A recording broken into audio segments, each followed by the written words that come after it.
lorsqu'ils vont retourner dans leur milieu de travail, pour pouvoir voir peut-être des accidents de travail avec peut-être un œil différent, surtout en ce qui est rapport à la sécurité des machines. Je vais vous proposer une petite méthode simple pour pouvoir justement comprendre les accidents du travail reliés aux machines. Dans ce que je vous ai produit, donc un petit document, d'un côté, vous avez le cheminement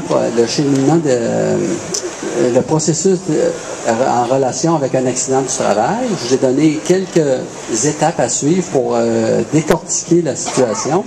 Et à l'endos, on a un tiré à part, là, ou un exposé sur des phénomènes dangereux d'origine mécanique, et on va les utiliser dans le cadre d'un petit exercice ensemble.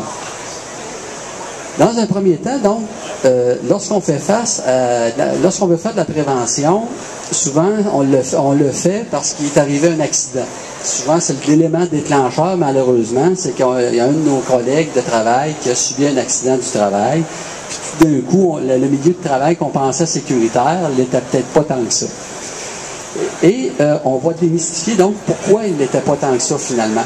Qu'est-ce qui était l'élément latent qui faisait en sorte que tout d'un coup, ça nous explose en figure?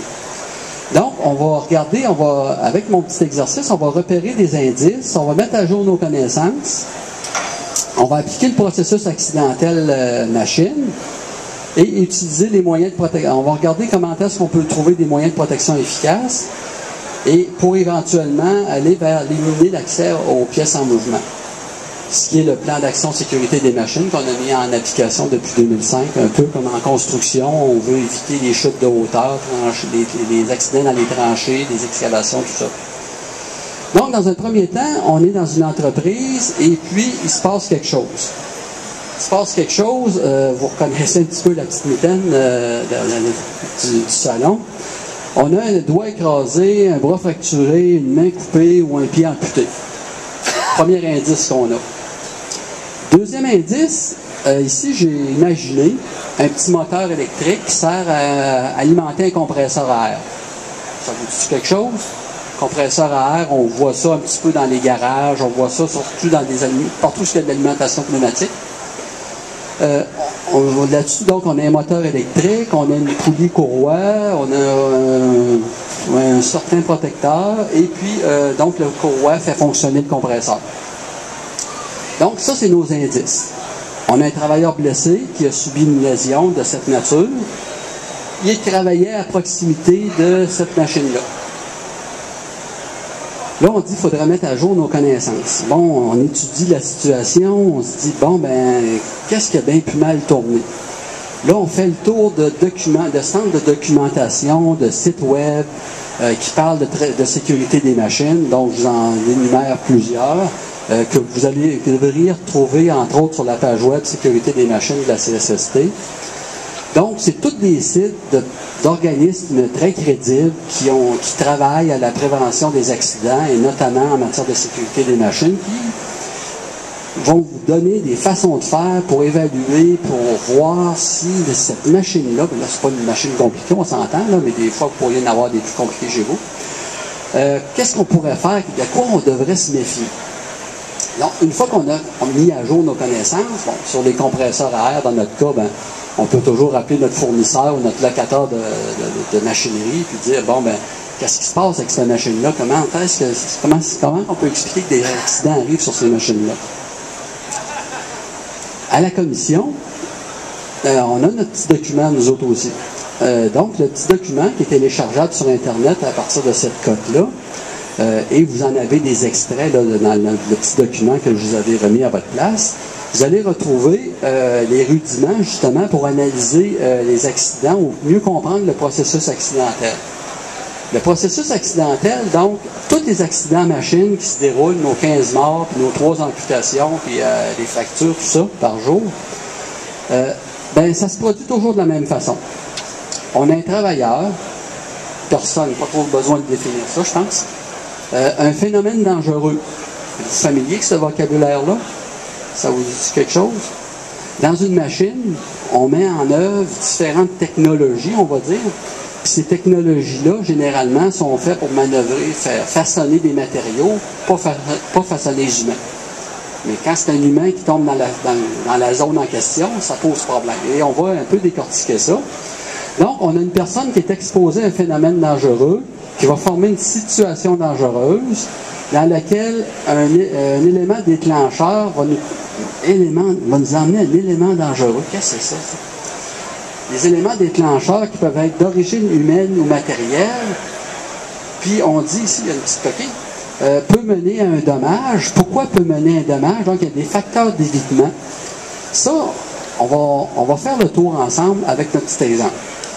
Donc, on va reprendre ça. On va dire une personne exposée à un phénomène dangereux. Donc, les phénomènes dangereux, c'est quoi? Je les introduis un petit peu tout à l'heure. Généralement, dans les machines, ils sont de cet ordre-ci. Donc, lorsqu'on a une machine, il va y avoir soit une source d'énergie électrique, ou on va mettre en œuvre d'énergie électrique. On va mettre en œuvre souvent un aspect thermique, soit que ça va chauffer, ou soit qu'il va y avoir un élément chauffant là-dedans. Souvent, une machine, parce que c'est une machine, ça bouge, donc il y a de la vibration. Il pourrait avoir aussi du rayonnement. Pensons peut-être plus près de chez vous, votre petit à ondelet que vous venez d'acheter avec le petit guide laser, là, bien, vous avez un rayonnement là-dessus. On s'entend juste pour le domaine domestique, là, mais on pourrait avoir aussi des procédés de découpe au laser, découpe à l'eau, tout ça. Il y a des contaminants biologiques. Pensons à tous les contaminants. Tantôt, il y avait un banti là-bas. La poussière de bois, c'est un contaminant. Le non-respect de principes ergonomiques, ceux qui ont vu la conférence tout à l'heure, vous allez voir que c'est dépendamment de la hauteur, à quelle hauteur on va placer la machine, peut-être que ça peut amener des contraintes. Les fuites sous pression ou hydrauliques, pneumatiques, ben, on peut penser à toutes sortes de machineries, tant des presses que des véhicules automoteurs. Et dans notre cas, nous autres, ce qui nous intéresse, c'était, je pense que on avait un individu qui a subi une fracture, une amputation, puis que fracture-amputation, c'est typique d'un accident électrique, thermique. On est-tu capable de faire le lien entre les deux? C'est-tu évident? Ce que je vous propose, donc, c'est d'essayer de le faire. On a eu quelqu'un, donc, qui a une amputation, puis une main coupée, un pied coupé. On peut imaginer ce qu'on veut. Dans notre cas, nous autres, on va penser à une main. Il y a une blessure à une main qui serait d'ordre d'amputation, qui n'est pas brûlée, qui n'est pas brûlée ni chimiquement, ni électriquement, tout ça. On a vu le genre de machine qu'on avait tout à l'heure. Donc, on avait notre poulie courroie sur un moteur électrique. Puis, j'ai pris la peine de vous montrer, donc, pour les phénomènes dangereux électriques associés aux pièces en mouvement, des outils, tout ça, quel serait le phénomène, selon vous, qui ressemble à la situation qu'on a vécue avec notre moteur de compresseur à air? Si vous remarquez, vous avez un petit numéro à chacune des images. J'aimerais juste savoir, selon la salle, quel numéro on s'adresse. On a un numéro 2 à date. Est-ce que vous êtes d'accord, pas d'accord, ou il y a d'autres chiffres qui sortent? 6. Un 2, un 6. Y a-t-il un autre chiffre? 18. On est 18 maintenant. Alors, on va-tu passer au vote? Est-ce qu'il y a d'autres réponses? Est-ce que... 19. OK. Donc, on a 2, 6, 18 et 19. On passe au vote ou on regarde ça comment? Comment on va résoudre le conflit, là? Bien, si on regarde, effectivement, le 2. Le 2, donc, ici, on a un phénomène dangereux. On a une poulie avec un peu comme une roue de bicycle, finalement. Hein? C'est qu'on a des bras qui font en sorte que lorsque ça tourne, ça crée des zones de cisaillement. Dans notre poulie qu'on avait tout à l'heure, on avait une roue pleine. Fait que donc, c'est pas tout à fait celle-là. 6, je pense qu'on a eu tantôt. Hein? C'est 6 qu'on a entendu? Bon, 6, ici, on montre un phénomène qui serait un genre d'abrasion. Pensons sur une meule, donc on est ici une meule rotative, et ça devrait généralement causer comme blessure un happement, abrasion, entraînement, brûlure, projection. Notre travailleur a une coupure au doigt. Fait que ça ne semble pas fonctionner tout à fait avec celle-là. Au niveau 19, qui ressemble beaucoup à 18 quand même, ici on a un entraînement à chaîne. Est-ce qu'on avait un entraînement à chaîne où on avait une courroie tout à l'heure? On avait une courroie. Donc, c'est sûr que c'est pas si évident que ça était ici. Était caché donc dans le numéro 18. Donc, on a plusieurs poulies qui tournent une sur l'autre. Ça crée ce qu'on appelle communément l'angle rentrant, qui va faire en sorte qu'il y aura un entraînement. Et ça va donner comme quoi, comme élément? Ça va nous donner un entraînement, un écrasement, un arrachement, un sectionnement, un choc. En tout cas, on se rapproche du genre de... Ça semble faire une bonne cause à effet entre la blessure que le travailleur a subie et puis le phénomène dangereux auquel il a été exposé. Continuons. Donc, la situation dangereuse. Comment on va expliquer ça? La situation dangereuse, on dit, c'est celle-là dans laquelle une personne est exposée à au moins un phénomène dangereux. Exposé, ça veut dire quoi pour vous autres? Potentiel de dangerosité. Un potentiel de dangerosité. C'est-tu plus clair pour vous autres? On va être clair? C'est qu'en réalité, là, c'est qu'on a un accès, finalement. C'est pas impossible d'y accéder. On peut y toucher. C'est une question de volonté ou de concours de circonstances. C'est pas inaccessible. Et c'est dans ce sens-là que j'ai mis la zone dangereuse est-elle inaccessible, une autre façon de le voir. Est-ce que je peux y toucher? Bien, effectivement, si on regarde dans ce modèle-là, ben, d'un côté, on peut probablement pas y toucher ou passer le dos au travers de la grille, mais de ce côté-ci, par contre, on peut penser que quelqu'un qui aurait une occasion de toucher éventuellement, pourrait éventuellement toucher à ça.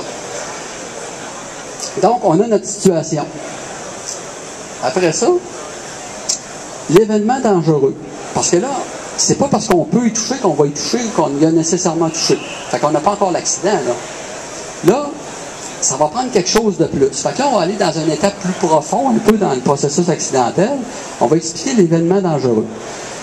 L'événement dangereux, en gros, là, on dit celui qui se produit, si rien ne change dans le contexte, mènera à un dommage. On va essayer d'illustrer ça. Avez-vous déjà vu ça? Donc, le danger étant représenté par le phénomène dangereux étant la gravité qui attire la pomme vers le sol. Si ça tombe au sol, le phénomène dangereux s'est exécuté, le fusil s'est déchargé, si on veut, sans causer vraiment de gros problèmes, si ce n'est que pas qu'à la pomme, surtout si c'est une Macintosh, ils sont plus fragiles. Par contre, s'il y a un individu en dessous qui le reçoit, là, le phénomène dangereux, donc, est parti. Puis si rien ne change, il s'en va en direction de notre individu, il va y tomber sur la tête. Donc, voyez-vous un petit peu, on fait une gradation. Là, le phénomène dangereux, donc, est en train de rattraper l'individu où les deux ils vont se rencontrer. Là, le chemin est en train l'entonnoir se ferme. On dit donc peut mener un dommage parce qu'effectivement, peut mener un dommage, c'est-à-dire que il va y avoir une possibilité de l'éviter. Effectivement, la pomme à tombe, ça faisait du bruit, ben, je vais me tasser pour passer à côté de moi. Mais dans les machines, on s'entend que des fois, il peut y avoir du bruit. Effectivement, dans certains cas, je fais une illustration, pensons aux camions, aux alarmes de recul qu'on retrouve des fois sur des chariots élévateurs ou sur des véhicules, sur des chantiers de construction. Mais on s'entend qu'une possibilité d'évitement, il faut que tu sois en mesure de l'éviter. Puis tu as le temps de réaction qu'il faut.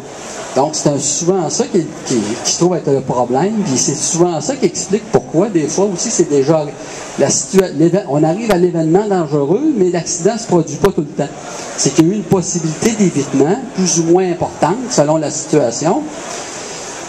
Souvent, on va retrouver sur des machines nord-américaines, on va voir, au lieu de mettre des protecteurs avec un protecteur complet, ben, on va mettre une espèce d'étiquette de faire attention.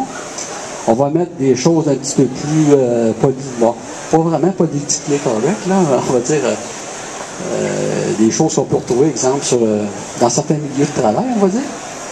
Et des choses qui sont prévues même des fois dans la réglementation, pensons au barrage immatériel, où la seule façon de savoir s'il fonctionne ou pas, ben, c'est d'avoir une indication visuelle pour montrer qu'il est en fonction ou pas. Donc, on arrive au dommage. Notre travailleur, donc le dommage, il y avait une blessure à la main. Donc, dans les dommages, si on avait à faire des enquêtes de plus ou moins élaborées, nous autres, souvent, on se ramasse dans ceux-là, dans les décès, des pertes de membres ou de parties de membres. Et éventuellement, ben, il y aurait aussi l'aspect des dommages matériels. Là-dessus, vous ne l'avez pas avec, dans votre document, parce que ça aurait fait trop de papier, là. Mais la même brochure que je vous ai mentionnée tout à l'heure, vous allez retrouver la liste des dommages qu'on s'attend d'avoir selon le phénomène dangereux. Donc, on est capable déjà d'avance. On connaît tellement bien ça, les machines, qu'on sait exactement, devant telle exposition, ça devrait donner à peu près tel genre de blessure. On sait exactement, on est pas mal capable de rejoindre tout ça ensemble. Donc, si on fait une synthèse de tout ça, on avait donc une zone de coincement créée par la poulie courroie, qui est accessible, donc qui crée notre phénomène dangereux. On en arrive donc à notre situation dangereuse, la main qui se ramasse dans la zone où il pourrait éventuellement accéder au phénomène dangereux comme tel qu'est la courroie. Qu'est-ce qui nous manque pour arriver à l'accident? Tu sais, dans notre cheminement, là, si je vous retournez votre page, là on est rendu à la situation, on s'en va vers l'événement. Pas de ce côté-là, de l'autre côté. C'est ça. Non, pas ça. Celle-là. Qu'est-ce qu'il nous manque pour arriver à l'accident? Parce qu'on n'a pas encore un accident, là. Il peut avoir soit la rotation du moteur, c'est-à-dire qu'il se met en marche de façon inopinée. Pensons à un compresseur à air. Quand il y a une demande d'air, ben, le compresseur peut être arrêté. Puis quand la pression baisse, ça part automatique. Ou ça pourrait être aussi, il est déjà en fonction, il fonctionne, mais par l'effet d'optique, on ne le voit pas bien, on ne le voit pas qu'il bouge, on va se mettre les doigts dedans, puis le crunch. Donc, on en arrive à dire que le travailleur a la main coincée parce qu'il se produit soit un démarrage intempestif ou la machine peut être aussi en fonctionnement. Et éventuellement, ben, on en arrive à juste avant l'accident, est-ce qu'il y a une possibilité d'évitement dans un cas comme ça? Si la machine c'est que là, on en est rendu, la main est dans la zone de coincement. La machine, elle marche.